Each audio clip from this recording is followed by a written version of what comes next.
Alright, welcome back to Dreamhack Winter, folks. Round 2 begins on Base Trade TV. Spawny here in the upper left corner of the map, playing for not a team, but his personal sponsorship, CM Storm. It is the Red Terran Polt. And his opponent, hailing from the team Evil Geniuses, it is the Blue Protoss known as JYP. It's kind of funny seeing the RC tagged on that too now. Yeah. Cluster of letters. Yeah, I mean, it's alphabet soup is what it is if you didn't know who JYP was. But, yeah. Alright, so before this game even started, we had a lot of discussion going in chat with the downtime, and we saw a couple people saying JYP is going to straight up destroy Polt.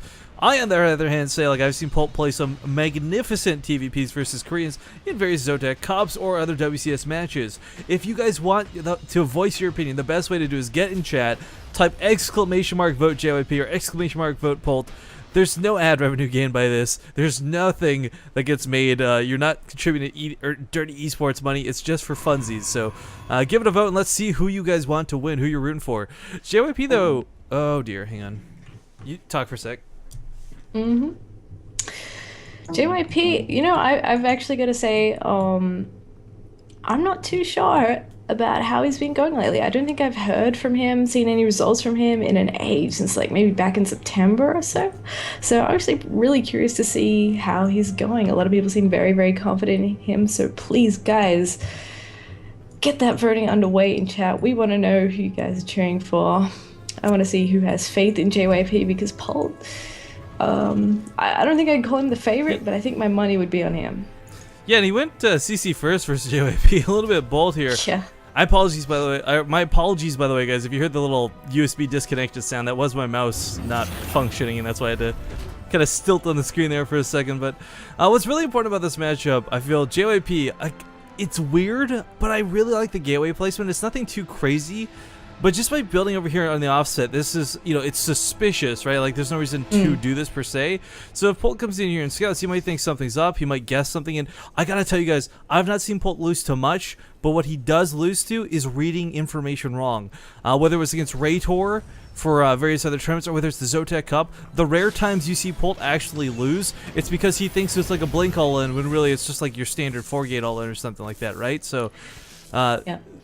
The odd building placement is nothing against any other player that I think would come into favor, but versus Polt, it's like, all right, what is going on with this? And you know what's really cool? With that SUV scout, he still hasn't seen the gateway. I think he'll see it just now, maybe, as he rolls back in. He's seen the core. He sees the cyber core, but yeah. That's so weird to not see the gateway on that scout. That is actually paranoia that comes down immediately. You go CC first, no gateway in your opponent's base. You think he's got 2 proxies somewhere? Like, GG, right? Yeah, and what we do have is an early proxy pylon going down in the middle of the map for the proxy Stargate. Yeah, and I'm really not surprised to see that. I mean, everyone loves the Oracle right now. I'm not surprised to see the proxy Stargate. What I am surprised about is the positioning of this, though. This is actually really cool because, of course, if you run by on the low ground anywhere, you're not going to casually see it. I believe it's out of range of the watchtower, and this high bush vision means no Marines can casually accidentally catch this. Now, we do have the bunker coming down inside the natural base here for Polt. It's not meant to do anything other than force JYP to overreact. I mean, he's got some Marines on the way, 4 in total, but I mean, he can certainly take a fight with a mothership core. If that bunker goes down, though, he could actually take down that Nexus. Yeah, and this is one of the trademark things Polt does. He loves being out on the map with his first few units, no matter how few they are. Here's the Stalker now out on the field to help out against this. He's going to target down the SCV right away. He's going to lose his mothership core. No, it still goes down despite the time warp.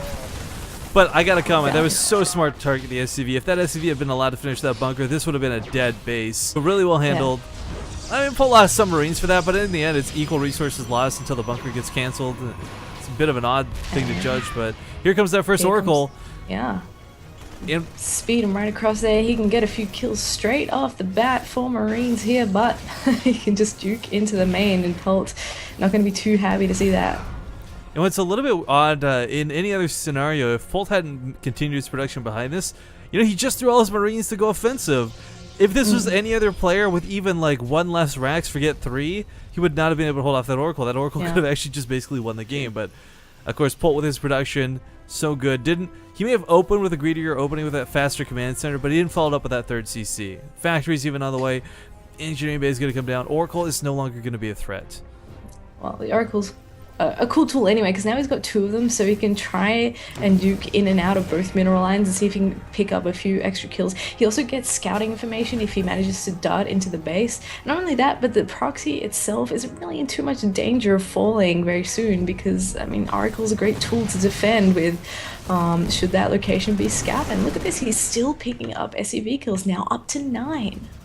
Revelation's also a really cool tool. I mean, almost lose the Oracle. Envision would be nice if Widow Mines or Oracles were coming towards him, but he doesn't need the stealth detect. Revelation, however, guys, if you don't know what it is, it's because it's not utilized too often, but it is fantastic. It basically tags a group of units, kind of like a smoke bomb, if you will, and you can see not their vision, but the general vision directly around them. You put this on medevacs, you're not getting dropped within the next minute because you'll see it coming no matter where it goes. You no longer have to rely on observers being in a good spot or oracles, sorry, not oracles, pylons accidentally catching the medevac drops, but has to keep the oracles alive if he wants to use that ability. Yeah, absolutely. I really, really like this choice from JYP because Polt is a player who, like I briefly mentioned before, he's always got units out on the map. He's just taking that map control, rolling around so he can find proxy pylons, probes, denying scouting. And this is the perfect way to keep him completely contained in his own base because he has to defend against this Oracle. And now that we see the double forge coming down, we can see that he's going to be moving towards that more long-term focus in the game. I'm loving the double forge. And that's why the council coming out. This was if this is Blink, then I have no idea what JYP is doing because he'll have gone from a really good spot to a really bad spot. But if this is charge lots leading into storms afterwards, oh man, is Polt going to be struggling to deal with this? As if upgrades on a Protoss player weren't hard enough to contend with. Once you add charge lots to the mix, Marauders are not that big of a threat. There's not going to be enough Marines because they're going to be so busy dealing with the Oracles in the main. They can just actually charge through the natural with a big warp in force, and yup, charge begins. Yeah, absolutely. And Polt is playing completely blind still. He needs to catch wind of this so that he can maybe mix in some ghosts. Because Polt, he's the kind of player that'll sit on minimal medevacs, like maybe 4 at a time. And against this kind of style, you're certainly going to need more because you're going to have to kite back for ages against the charge lot Archon that's going to be coming at you. So, you know, this style could really mess him up if he's not prepared for it when he finally moves out on the map. Look at that, cancelling the racks there. Yeah, Polt has invested in a lot of Marauders. I think expecting Blink Stalker to be the follow-up to this, but of course that's not going to be the case. It's not like Marauders are necessarily bad, of course. Even with charge, Concussive Shell helps kind of tone down the Zealot damage, but that charge kind of guarantees at least a hit, and sometimes that's all you need. Zealots hit so darn hard, and realizing Storm will not be out in time, just get some Archons down immediately. You know, combined with a Guardian Shield and maybe a good Force Field or two, JYP can certainly take a good engagement from Polt here, but same can be said for Polt. If he splits, if he kites, if he stutter steps, I mean, already burns the overcharge for absolutely nothing, so for free. Yeah, well, he's finally back out on the map. This is the first time he's really been able to put some pressure back on JYP since the very, very early game. And I think having seen the Archons here, the charge lots, he knows now what he's up against, and he knows that he can't really take any sort of engagement there. He might decide to drop, but I don't think Polt very typically relies on drop play all that much. But he will finally be able to clean up this proxy Stargate. Well, actually, you know, you say that, but that's a curious point. Typically, you can't rely on drop play because, you know, the Blink Stalkers are waiting, the feedbacks are going to come, or the word High Templar will catch you off guard, but this is a situation where none of those things are available. Just charge a lot of Archon for the time being. Gets ready to hear some good connects. He's got the upgrades advantage, and as we see these Zealots, they might be going down, but they're not exactly going down very quickly. Guardian Shield now coming up too. Some Force Fields try to go down. Ends up hurting JYP more than helping. Wow. Excellent control from Polt. Really nice set of step, and he does force JYP to back up out of there. And that scouting factory should be absolutely fine to come in for round 2, continue spawning. But look at this Zealot run by from JYP. This is the cool thing about having blue the Terran off the map. Yeah, the wall off's not finished yet, so they walk right on by, goes towards the main. Doesn't even waste time here, but of course, the reinforcements for Polt are just enough. Meanwhile, beautiful force fields lock this army in place, but the medevacs come and sweep them away. A hot pickup, to say the least. Yeah, very nicely done there. Storm getting close to halfway done, but still a bit of a ways off, so he's going to have to keep warping in those zealots. Polt's certainly keeping him on his toes right now as he tries to take this third base, and those zealot run-bys did help him a little bit in keeping him off his back because the reinforcements got a bit interrupted. Look at this, I thought these oracles had actually died for whatever reason, but he still has them available to him. Very nicely done by JYP. Polt isn't necessarily going to be thinking about these right now. No, but he is here to react, so he's not gonna... Oh, that's that one oracle gets the revelation off, and this is what I was waiting to show you guys. So, as you can see, the little triangles above their head. This is what revelation does. So now he's got eyes on the army at all times for the next minute. It's so hard to sneak around if you're seen the entire time. Another good revelation goes down. So both of Polt's armies have been completely revealed at this point. Oracle will unfortunately... Oh, actually, gets away. Never mind. Take it back. But now there's storms. Now there's a lot of Temple that have energy. And before, you know, Polt was pushing into just charge lots. But he's still... Oh, no. Gets locked outside the base. JYP, this could cost him a lot. These sentries are a real big deal. Zealot's going to be sacrificed for this. They will get a lot of kills to go down with him, though. So not for not, it could have been much worse. Yeah, Polt seemed like he got a little bit distracted by the run-bys up in the north position. Again, this another one. He's just going to be relentless with this. As soon as he sees Polt move out, he starts warping in back of that pylon to try and give him some grief back at home. But now Polt looks like he might want to head up the ramp. Again, JYP's got these Templar kind of banking up energy right now. I'm a little surprised he's still not trying to bring them into the fight, but I guess wants to keep them safe and surprise his opponent.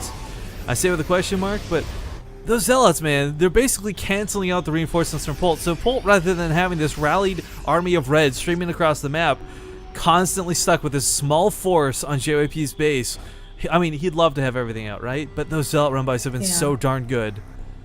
Yeah, really great moves by JYP, keeping Polt from putting on his full amount of pressure that he's usually doing. Polt is usually a lot more in control of the flow of TVP, I feel. His TVP is known to be very good. So JYP is doing a great job so far, and he's still got more procs out on the map. Now heading out with a warp prism towards the third base as well. He's just not going to give Polt a break at all. And there's a storm here with probably full energy, I'd imagine. So this could be double storms. Polt backs off immediately, though. I don't think this was so much because he saw the warp prism, but so much as the Zealots were causing trouble. Brings everything back. A blind spot. Oh, he can storm from the high ground, though, too. Let's not forget. Oh, true. And at the same time, we've got a double drop going into the third base of JYP. There's so much going on right now. Big warp and Zealots. The problem is they're going to get choked in these mineral lines. As we can see, fighting a little outside the range of the cannons, too. That's not going to help. So the overcharge does go off. Meanwhile, those storm drops killing countless SCVs here at the third base. Oh, my goodness. That did pretty well. We're up to 35 workers killed now, ladies and gentlemen, by JYP. Sitting at 40 SCVs is Polt to the 65 probes of our Protoss player. And Zeph, look at this. Already the tag swap. Polt a little bit behind to getting the ghost out. I mean, we saw Mobius Reactor just finish up, but already swapping the Colossus tech. Already getting that second Robo facility down. One step ahead of Polt. You can't. There are so few people who can say that they are one step ahead of Polt, but JYP certainly is this game. Because Polt has no Viking production. He doesn't even have the starports for Viking production right now. I mean, he's going to try and get one or two out, but he's not expecting a full-on Colossus switch just yet. Yeah, it's just constantly slapping him at every turn. Every time he tries to do something, JYP's got a response, some sort of counterattack. Here comes another huge warp in into the third base, as well as the warp prism. His army postured out in the middle of the map at the same time while he takes his fall. JYP's looking great right now. Polt reveals his ghost too, which is really big, because now JYP's going to know the Colossus are a little bit better. But, man, finally cleaning up these pylons. These two pylons have absolutely been what's been keeping Polt shut down. I mean, now he's going to be able to start maybe showing off a little more of the Poltness that we know him for. But worth noting here, the resources lost fairly even considering how one-sided this game has looked, so to speak. Yeah, Polt's doing well. He's holding it on well, but he's been kind of bullied off the map a little bit more. He hasn't been able to drop so much because he's been so focused on the defensive. Factory now going to fall. And JYP now coming out with his couple of Colossi. The ghosts are arriving just in time for the tech switch by the looks of it. There goes another revelation, so he has full vision on that. Not that many observers out on the field until very recently. But look at this. Templar already in position. Feedback goes down. Storm on top of this beautiful control out of JYP. And Polt just doesn't have a lot for this. Two Colossus. The Storm's still going off. The EMPs are nice, but they're not good enough. The Colossus are just walking all over this army. Good game is going to be called, and Polt will go down in game number 1. 2 evil geniuses, JYP. Wow, what a sensational game from JYP. I'm so impressed. I can't believe I haven't seen this guy play in so long. Man, there's my webcam being dead. Hang on one sec. Let me try to fix this, but this is stupid USB thing.